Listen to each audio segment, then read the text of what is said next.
Okay, students, so now we are looking at under the classification, we are looking at decision tree. So this is quite important. Decision tree is quite important. So decision tree is quite similar to flowchart. So it consists of nodes. Later we'll have an image which actually represents the important features of the data. And we have the branches which represent the decision rule, yes or no, and leaf node which represents the result or outcome of applying those rules on the feature. So they have three things. We have the nodes, we have the branches, and we have the leaves. So in a decision tree, the topmost node is known as the root or the parent node. So these are some of the basic terminologies.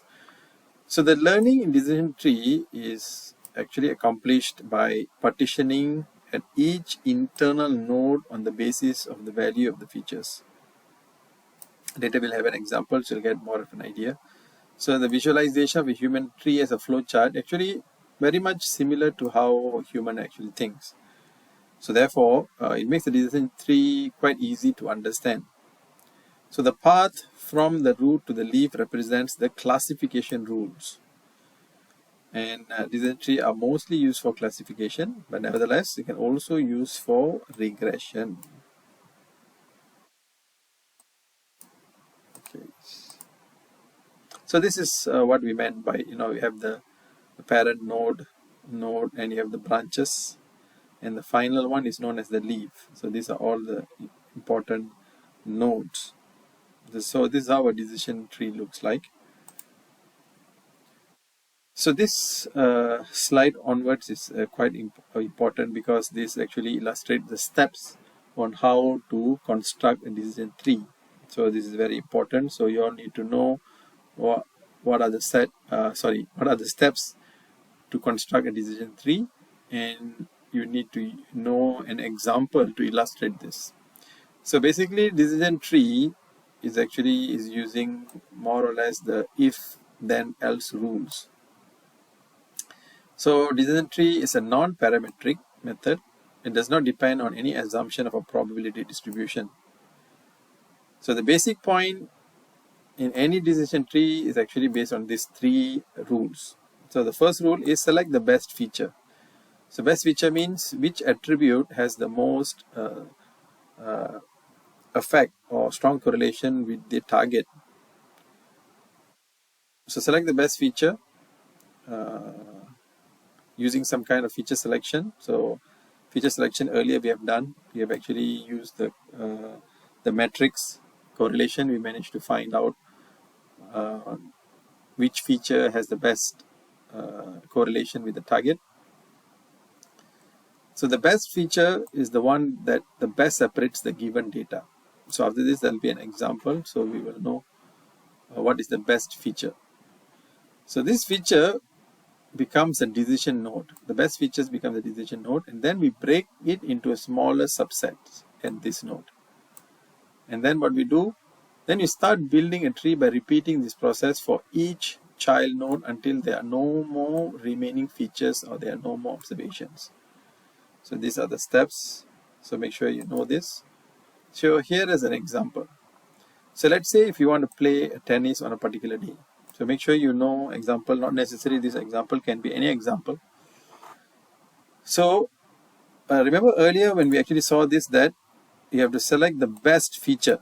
So what is the best feature? So the best feature is the one that separates, the given data. So for example, if you want to play tennis or badminton, and let's say in your data you have weather, humidity, and wind attributes, those features that are there. Out of these three, humidity, weather, and wind, which one do you think has the strongest decision factor? Most probably is the weather, right? Weather will be the strongest factor for you to decide whether you want to play or not, right? Compared to humidity, even though the humidity is high or normal, you still will go out to play. Even though the wind is strong or weak, maybe you still go and play, because tennis ball, of course, it can be affected by wind, but you may still opt to go and play. But weather has a very strong influence. So this is the best feature. They can really separate you whether you can actually play or not. So how do you decide whether we want to play or not? We check the weather, if it's hot or cold, and then we check the speed of the wind and humidity. We take all these factors into account to decide if you want to play or not. So let's say you under the attribute weather, you have sunny, cloudy, and rainy. So under sunny, there's a high chances for you to actually play, right? But you might want to look at the humidity. So if the humidity is very high, maybe start feeling very, very sweaty. So maybe the answer could be no. But if the humidity is normal, then definitely you want to go and play. If the weather is cloudy, that overcast they call it, then definitely you might want to play. If it's rainy, there are high chances that you don't want to play, but there is also effect of wind, or strong wind or weak wind. If it's a strong wind, then definitely you don't want to play. If it's a weak wind, maybe there are chances, but this no percentage, usually in this case, it has a stronger weightage compared to the yes. Here we can't see the weightages, right? But that's how it has, each node has a certain set of weightages. So this is an example of whether you want to a decision. So you're taking like just like how we are thinking, right? If the weather, we actually evaluate the weather. If the weather is cloudy, then most likely you want to go play. If it's sunny, you want to check and see if the humidity is, actually we don't really see. For us, if it's sunny, then most likely high or normal will be yes and yes. So this is how this is a simple decision tree for playing tennis or not. So make sure you know how the steps to construct a decision tree, and also an example. So not necessarily this example, but it could be any example. So let's see how we can actually implement the decision tree. So of course, first thing we want to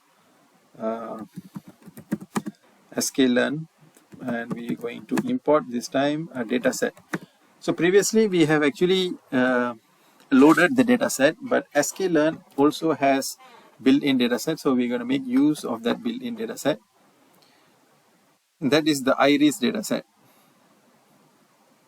Okay, so let's load the data set. So let's give the name iris data, and we're going to load the data set. So this is the data sets, and the name of the data set is load iris. Okay, so let's try to print and see whether we have the right, what is the class for us to actually predict. So the classes to predict. So here under the classes to predict, under the data set there will be this this is underscore target names. So target names is actually represents the classes to predict in this data set. Cannot import name data set. Oh, data sets, my mistake. Yeah, so you can see we managed to predict. So there are 3 classes, the targets to predict. Okay, so this will be the classes to predict.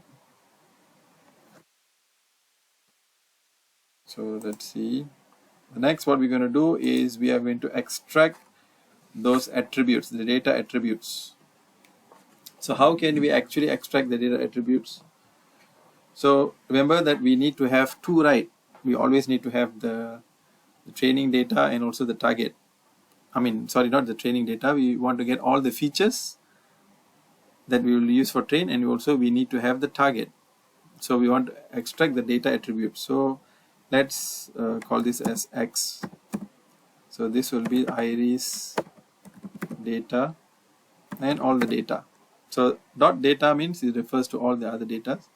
And here if you use Y, you put iris data, and this is target. So let's try to print and see. the number of examples. Number of examples mean number of rows in the data. And for this we can try to find out the shape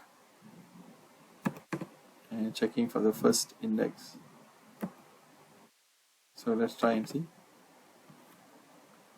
Shape is not defined. Oh, sorry, put a comma here. Dot.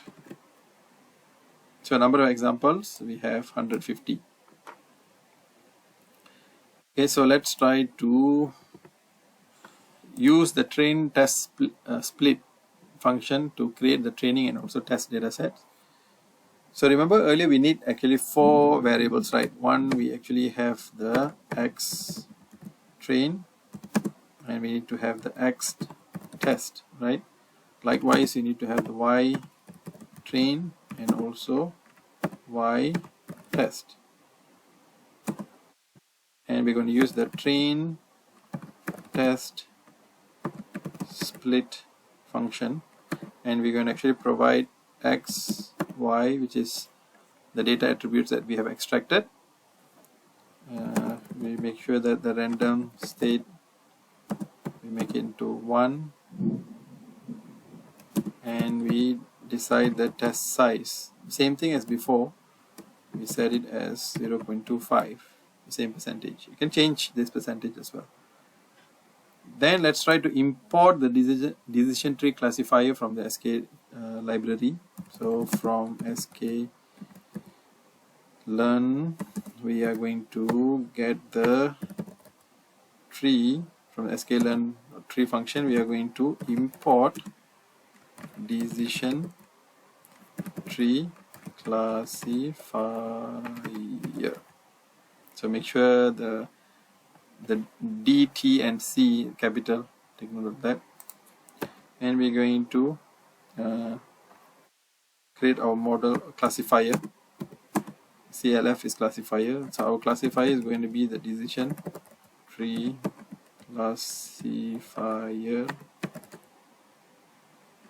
And we are going to use the criterion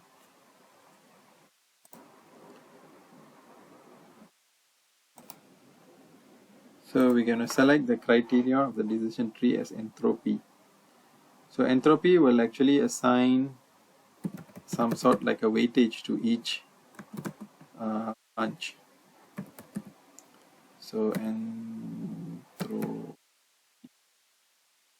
entropy. Then we're going to start training the classifier. So what is the function that we use? Fit, right? We're going to fit, and what we're going to fit with? We're going to fit with the X train data and also the Y train data. So fit, correct, everything done. Let's try to run. Some error. Let's see what is the error. Okay, next test. Just check what is it. Just hold on. Try to minimize it. Oh, train test split. Yeah, we forgot to define that. So let us define it. So we're using it here.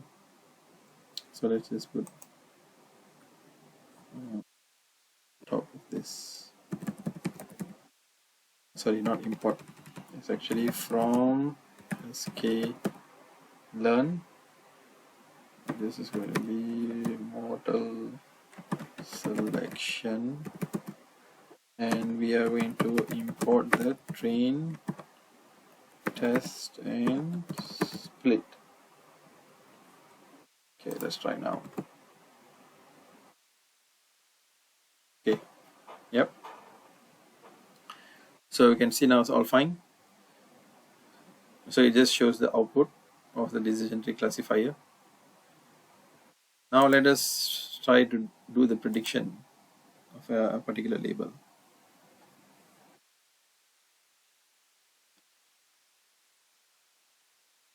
So when you want to do the prediction, so our prediction is actually the Y prediction and we are using the classifier. This is the name of our model that we have set, CLF, and we use the predict function, predicting for each test value.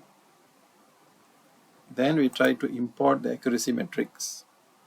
So we need to import the sklearn metrics, right? Metrics, and we are going to import the accuracy score function.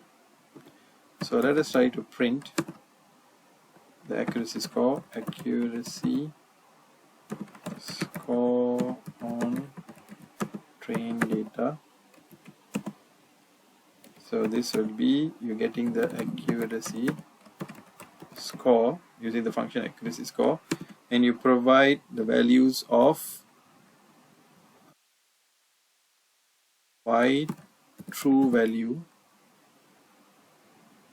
which is you're getting from the y trained, and y prediction, where you're getting this y prediction from.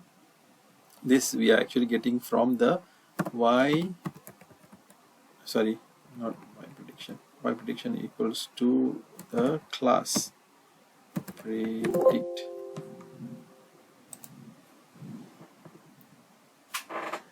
So the class predict, and we provide the xtrain. So this is the score on the trained data. We can also try to print the score on the test data. So for the test data, then the y true will be y test. Y prediction will be the y predicted.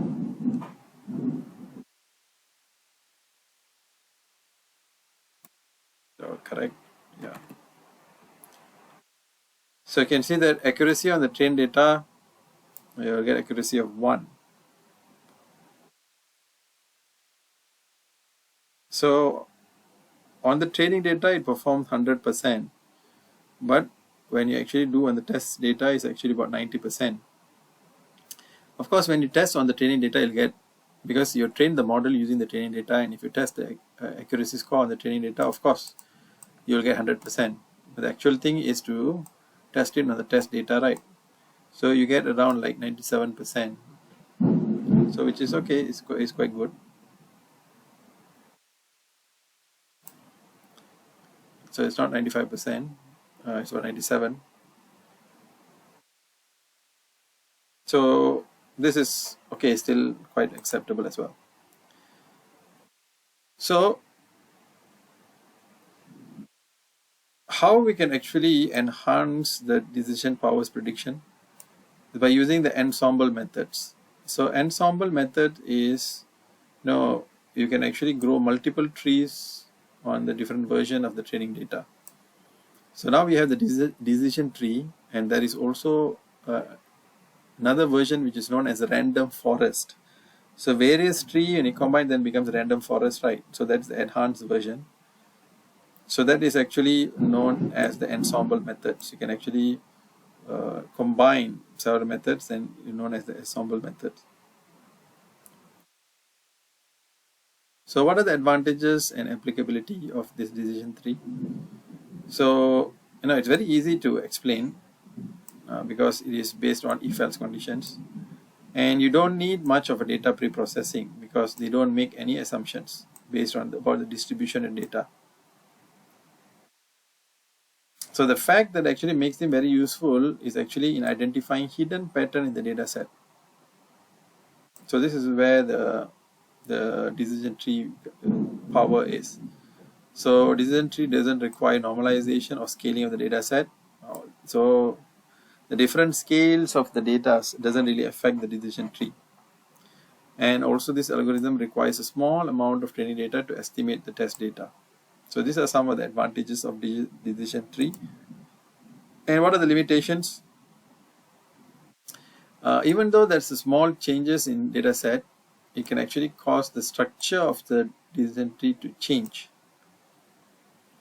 which may actually lead to instability of the prediction power. So the training time of decision tree is usually higher compared to logistic regression and also naive Bayes. So these are some of the limitations for decision tree. So take note that for decision tree, you need to know how to construct a decision tree and know an example for decision tree. So we'll stop here.